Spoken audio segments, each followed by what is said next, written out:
point in loving someone morally confusing? It's not likely. You're so unlike me. Oh, I can't shake this feeling, 'cause I think I'm falling for the villain, and it's not looking like a good decision. Oh, and I try so hard to understand this, and you won't attempt to reprimand it. Should I sit, take it in, let it all unfold, or just say no?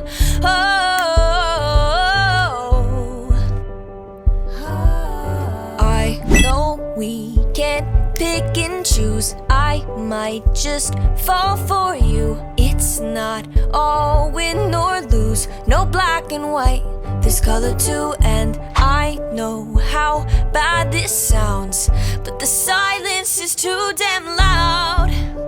Guess you're not that bad. Did I say that? What's the point in loving someone morally confusing? It's not likely.